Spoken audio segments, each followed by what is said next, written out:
Police इमारतीची दुरावस्था। बारामतीत नुकत्याच उद्घाटन झालेल्या पोलिसांसाठीच्या इमारतीला महिन्याभरातच तडे।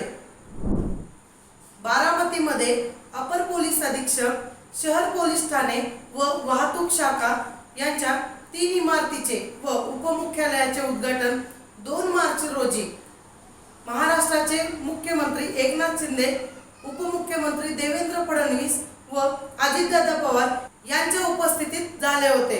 पोलिसांसाठी उभारण्यात आलेल्या व अगदी महिन्याभरापूर्वीच उद्घाटन झालेल्या या शासकीय इमारतींना महिन्याभरातच तडे गेल्यामुळे याच्या गुणवत्तेवर प्रश्न उपस्थित होत आहे।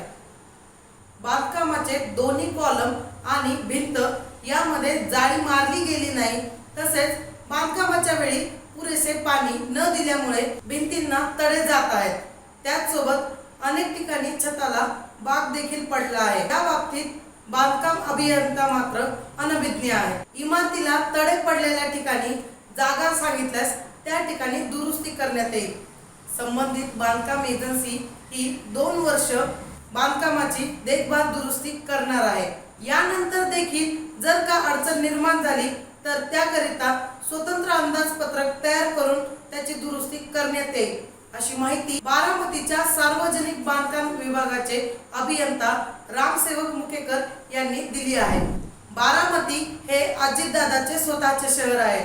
या ठिकाणची पाहणी ते सकाळी 6 वाजल्यापासून नियमितपणे करतात। अशा परिस्थितीत शासकीय इमारतीला जर महिन्याभरातच तडे पडत असतील तर ते अजितदादाच्या पाहणीवर प्रश्न उपस्थित करते। मी प्रगती कराड बातमी टीव्हीच्या माध्यमातून आपल्याकरता अशा वेगवेगळ्या मुद्द्यांची माहिती घेऊन येत राहणार आहे। तरी ही माहिती जाणून घेण्याकरता आपल्या चॅनलला सबस्क्राईब करा आणि व्हिडिओला जास्तीत जास्त शेअर करा। धन्यवाद।